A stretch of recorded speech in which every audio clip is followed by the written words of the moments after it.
First of all, let's talk about the artist data acquisition. How did that come about, and what has that brought to SonicBids? So that's something that we did about 6 months ago, and it's a company that I've been observing for quite a bit, for maybe about 4 or 5 years now.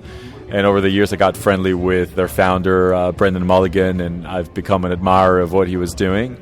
And we fundamentally look at our mission as an organization, as a company, as giving the tools to empower this class of artists that we call an artistic middle class. And we took a good look at the service we were providing, and we felt, well, we're doing a very good job helping artists get gigs. We had 80,000 gigs happen through the site in the past 12 months. But then we asked ourselves, okay, ultimately, what is the objective of those gigs? Is to help an artist reach a new audience.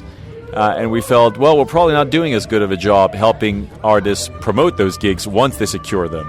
And if a gig is well attended, then both the artist and the promoter are happy, which means another gig happens.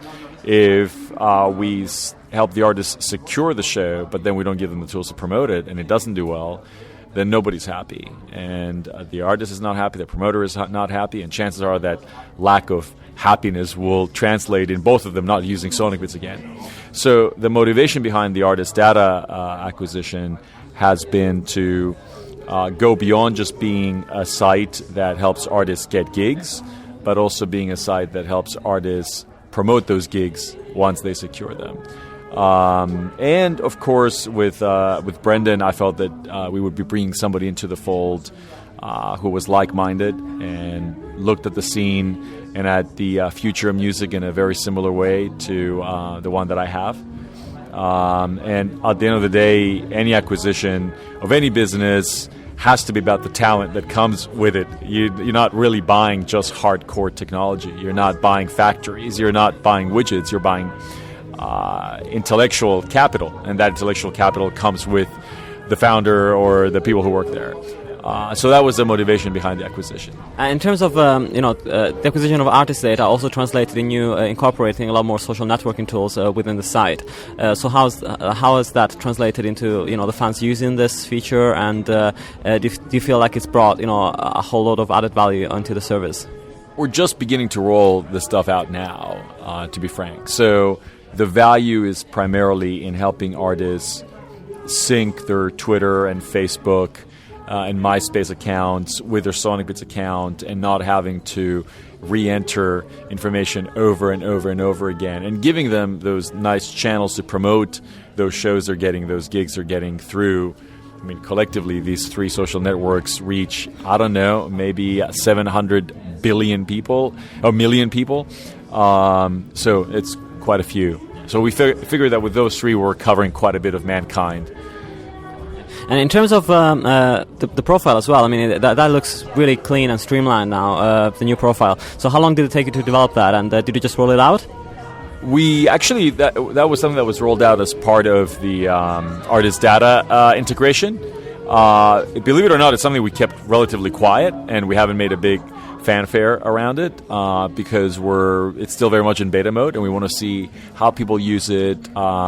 It's our first foray into more of a fan-facing profile versus the electronic press kit on SonicBids, which is entirely promoter-facing. So we want to see how people react to it. We want to see how people use it, and we do plan to build and evolve on it. But it's still very much early days, and this is why most people probably doesn't even know that it exists, because it's not something we chose to promote.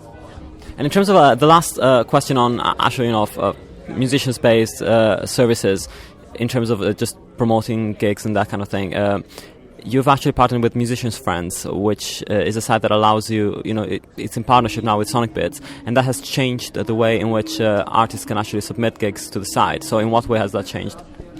The Musicians Friend partnership was motivated in part by a desire that I personally had, which was to enable artists to apply to more and more gigs without the fear of rejection. And if you have to pay every time you're applying to something, you have a fear of rejection. Well, the problem with the fear of rejection is that it leads you to not doing anything. And not doing anything usually leads you to quitting because you're not getting any new results. And we've known for a while that it takes on an average about 11 submissions on SonicBids before you get a gig. And we found out that a lot of people just quit too soon. They would quit after they submitted 2, 3, 4, 5 times, and they didn't get the response that we're hoping. So we've been searching for a way to be able to launch a category of listings that did not cost anything to apply, because we felt that that would promote experimentation. And also it would distribute the volume of submissions we were getting away from the, let's call it the hits, the big known events like the CMJs and the South by Southwest, and spread them across the gig listing spectrum that we had, which means that we would have more happy promoters because it would be getting a wider selection of submissions, which means that artists would have a better chance of getting selected. I mean, when we were looking and when we looked at our marketplace, even though we have always had a lot of success with our members, and that's why we've been around now for 10 years. As I said, we had 80,000 gigs get booked through the site last year. Well, we're still not happy. We still feel that all 300,000 of our bands should get gigs. And I felt that if you remove that restriction of a fee, you're encouraging people to take chances on stuff that if there were a fee, maybe they wouldn't have. So the musician's friend relationship is creating this category that we're calling musician's friend listings that you can apply to them at no cost. It is part of your membership benefit. And they also have a pretty cool name. So I thought that, if they were called the Exxon Valdez gig listings, maybe we wouldn't be too thrilled about it. And in terms of the other side of SonicBids, which we were talking about last year, but that was just the beginning of it, basically. It's the brands aspect of the site. So you've had two major campaigns going on for the last year, which is the Diesel part and the Converse part. So let's start with the Diesel part. How did that come about, and how did that develop into like a really exciting new experiment? My belief is that as record labels have pulled away from investing in new talent, that's overall had a bad effect on our business. And we've seen over the past years more and more consumer brands stepping in. Mostly, frankly, it's not that these guys are doing it for altruistic reasons. They're doing it because they feel that these artists are a great way to get their marketing message to an audience that is today very difficult to reach. These younger people, 18 to 34, who are active users of social media, who probably don't watch as much TV as the previous generation did, who probably don't listen to commercial radio as a previous generation did, who probably don't read newspapers the way that my generation did. So they're finding that these artists know how to communicate with them, because this is the audience that listens to emerging music. So we've seen more and more brands wake up to this realization that in an era where everybody is accessible, getting your message through to them is actually the hardest that it's ever been. And nothing penetrates the soul more than music, period. It has an emotional connection that no other art form really has, in my opinion. So there's a great, I hate to use the word symbiosis, but I'll use it, sort of a great friendship that can be had between big consumer brands and emerging artists. So in both situations like Diesel and Converse, these are forward-looking brands that are realizing that they have rock and roll in their DNA to some degree. As a matter of fact, both brands have had a long association with rock and roll in one way or another, especially with Converse. So their marketing programs felt very authentic. And that's always been important for us. And when we take a program to our artist community, regardless of what the prize is, regardless of what the outcome is for the artist, we wanted it to be authentic and feel authentic. So in both situations, our community responded amazingly well. The Diesel relationship actually came about through just a happy meeting, a chance meeting that we had at South by Southwest a couple of years ago. It led to another meeting at Medium exactly a year ago, and here we are a year later, and the program's been launched, and it's done really well, and we're hoping that we're going to repeat it again in a slightly different way next year. But I really do believe that these consumer brands are a great way for new music to be funded, to be promoted, and to be distributed. So we want to work with a lot more of them. And in terms of how it was implemented, there's this battle of the bands and battle of the fans. So how did the idea come up of actually having these two things go hand in hand? And did you find that the audience engaged more in these events because of the way it was implemented? Yeah, with the Diesel U Music competition, the Stupid for Music competition, Stupid for Music Cup, we wanted to come up with something different, and we felt that the program in the past was focused too much on just engaging the bands, but fundamentally, if you're not engaging the people who want to buy the clothes or the shoes, you're failing your objectives. So we came up with this idea of having a series of consumer or fan challenges and getting the fans to have as much fun doing it as the bands. We didn't want it to be the same old come and vote for me and I win something, and every time I'm going to ask you to do me a favor. We wanted it to feel as much of a game for the fans as it was for the bands, and as much fun for both of them. And when you look at the brand Diesel, I mean, it does stand for irreverence, it stands for fun, it stands for rock and roll. So we wanted the program to reflect those values. And we've seen a great reaction from the consumers, and more importantly, we saw a great reaction from the bands wanting to engage their fans in this competition.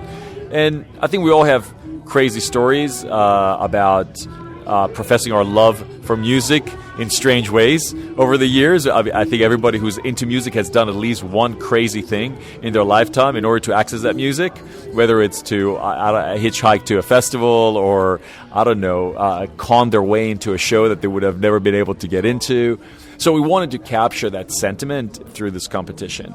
And we wanted to capture that passion that fans and people have about music through this competition, but at the end of the day have a band benefit from it. And it worked amazingly well. As I said, we look forward to doing it again this year. So basically, for the foreseeable future, for the next year, do you see SonicBids progressing on both sides, on the brand partnership side and on the artist promotion, traditional way in which SonicBids was working on in the past? We don't look at it as really all that different. My feeling is that our job, when it comes to fulfilling this mission of empowering the artistic middle class, is to open as many opportunities for them as possible. So whether that music or your music is performed at a Medium stage, or whether the music is performed on a Delta Airlines channel, or in a hit MTV show, or in a store that is a Diesel or a Gap store, or whether it's on a stage like Bonnaroo or the showcase like South by Southwest, our job is to help you connect with that audience. So we don't see the two as independent. And definitely for this next year, we plan to be forging forward with respect to reaching out to more of these consumer brands. And I would say that we've had record number of interest in the past month, and that's very exciting for us. And also, we just launched a new program specifically designed for Europe called SonicBids in conjunction with Eurosonic out of Holland. And effectively, we're encouraging festivals to book emerging music through a stipend of €1,500 that we're giving them for booking up to 2 bands using our platform. We feel that we are putting our money where their mouth is. And it's part of a major push for us for the European market that we're hoping will bring as many as 300 new festivals into SonicBids. We also signed a deal with the Association of Independent Festivals in the UK. That's another 30 festivals. Similar program. We're funding their new and emerging artist initiatives. And look, we're a big believer, and I think we're the only company out there that is willing to invest its own money into supporting these programs and creating opportunities for artists when none existed before. And I think you can look out there, and there's a lot of companies that profess that they do this, but not a whole lot that invest their own money. And I know that over the next year, we're planning to invest well over $1 million in helping create more and more opportunities. So we're really excited about that. Well, it was great talking to you again, and hopefully we'll be able to do this again next year. I hope so too.